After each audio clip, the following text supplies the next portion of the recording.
Hello everyone, আসসালামু আলাইকুম। কেমন আছেন সবাই? আশা করি সবাই ভালো আছেন। আলহামদুলিল্লাহ, আমরাও আপনাদের দোয়ায় ভালো আছি। আমি রেহানা মনি স্পেন থেকে বলছি। তো আজকে দুপুরে রান্না দিয়ে শুরু করলাম। তো এখানে নিয়েছি মুরগি।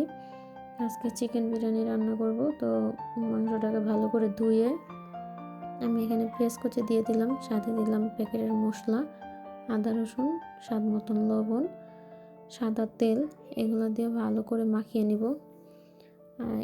এই প্যাকেটের মশলার সাথে অনেক পরিমাণ ঝাল থাকে, মানে আলাদা এক্সট্রা করে মরিচ দিতে হয় না, যেহেতু আমার বাচ্চারা খাবে।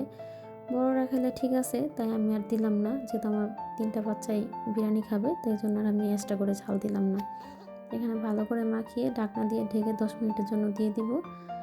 এই মাংসটাতে কোনো পানি দিতে হবে না, কারণ মুরগিতে প্রচুর পরিমাণে পানি উঠছে, এই যে দেখতেই পাচ্ছেন। তো এই পানি দিয়ে মাংসটাকে ভালো করে কষায় নিব। আর যেহেতু এগুলো নরম মুরগি, কষাতে বেশিক্ষণ সময় লাগে না। এই তো আমি 2-3 বার ঢাকনা উঠে উঠে লাড়াচাড়া দিয়ে কষায় নিয়েছি। তো এখানে আরেকটা পাত্রে আমি সাদা তেল দিয়ে পোলাওর চালটাকে আগে থাকতে ধুয়ে পানি ঝরিয়ে রেখেছিলাম, তো ওইটাই দিয়ে দিব। তারপরে এটাকে ভালো করে ভেজে নিব, বেশ অনেকক্ষণ সময় নিয়ে ভাজবো।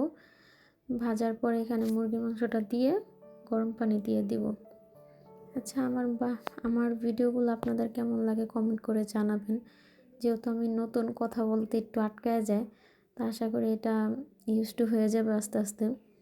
আপনারা কমেন্ট করবেন, কমেন্ট করলে আমি জানতে পারবো আপনাদের কীরকম ভিডিও চান, বা কীরকম হইলে আপনাদের ভালো হবে। অবশ্যই জানাবেন, কোনটা ভুল হয়েছে অবশ্যই শুধরাই দিবেন।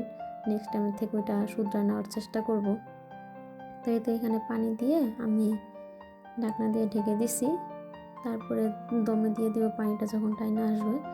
এখানে কিন্তু চালটা পুরোপুরি ফোটে নাই, তো এই যে আমি ঢাকনা দিয়ে ঢেকে দিব। তো আমার ভিডিওটি আপনাদের কেমন লাগছে অবশ্যই জানাবেন, কমেন্ট করবেন। আর যদি আমার চ্যানেলটা ভালো লেগে থাকে অবশ্যই সাবস্ক্রাইব করবেন। আশা করি আপনাদের কাছে ভালো লাগবে। একটা লাইক দিতে ভুলবেন না। তো আজকে এই পর্যন্তই। সবাই ভালো থাকবেন, সুস্থ থাকবেন। আল্লাহ হাফেজ।